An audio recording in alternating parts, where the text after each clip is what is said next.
It's been reported that Daniel Jones of the Indianapolis Colts has a fractured fibula. Now, people who don't know, the fibula is the longest, thinnest calf bone in your lower leg. So I have been told that it's not a weight injury. Like, it's not something that can get worse with, like, putting weight on it. So that's a good thing, but it does immobilize you to a certain degree. And if you've been watching the games, Daniel Jones sometimes this year has been using his legs to get out of certain situations. So that's why when you watched him last week against the Kansas City Chiefs, he wasn't able. I mean, he did run about like 2 times, but I think that was more so out of necessity than anything. So yeah, but Daniel Jones got a fractured fibula. He's going to continue to play through it.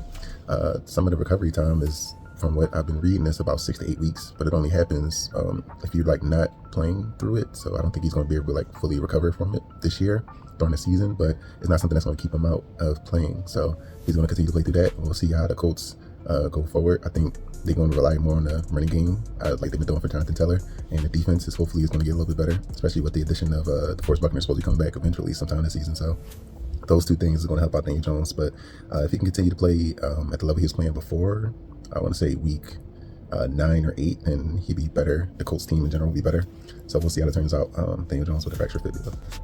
It's also been reported that Jerry Jones, he said that recently, and I quote, he offered the New York Jets a first-round pick and Micah Parsons for Quinnen Williams before the season started. He said, I quote, "I thought that much of Williams." And me personally, I think that this is all revisionist history just because of the fact how good the Cowboys are playing recently. I think they won about 3 or 4 games straight, so they're on a winning streak now. So this is the time for Jerry Jones to pat himself on the back and capitalize on the fact that the team is looking really good right now. But anybody who knows football knows that this is like an outlandish thing to say. And I will give to Jerry. I think that Jerry is he's a marketing genius. He is a business-minded person. He knows that all attention is good attention. So if you're talking about Jerry Jones and Cowboys, and that's just increasing the brand.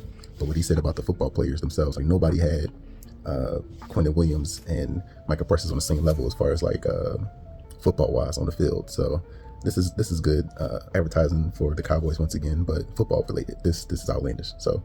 But I will say Jerry Jones is a magnet for news. Like, he got people talking about him now. I know somebody that hates the Cowboys, but watches every interview that Jerry Jones is in. Like, it's like a really love-hate thing. So he got that down pat. But I will say that this trade is like nonsense, the thing that he was talking about. So I think that this is all revisionist history, like I said, and I think that he's just capitalizing on the fact that the Cowboys are actually playing well right now. So that's my take on that. All right, I'm here to give you my biggest upset of the week. This is week 13 that we're going into right now, and I think that the 49ers are visiting the Cleveland Browns. The 49ers are a 4.5-point favorite, and they're going to Cleveland. I personally think, like I said it before, I said this about last week when Shedeur Sanders first started for the Browns against the Raiders, although the Raiders are not as good a team as the 49ers are. I said that as long as the Browns had competent quarterback play, I think they'll be okay at the very least.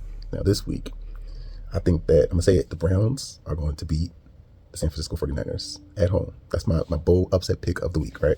And I think that the way Brock Purdy is playing, it's not really inspiring. And I think, like I said before, Cleveland Browns defense, I have so much faith in Myles Garrett and Cleveland Browns defense to just keep the game close enough that all Shedeur Sanders and the offense has to do is make a few key plays, maybe bust a long run, maybe throw a long touchdown pass, maybe, dink and dunk your way down the field. But as long as he don't make more than one mistake during the game, I got a feeling that they're going to win this game. They got a good chance to win this game. They're at home.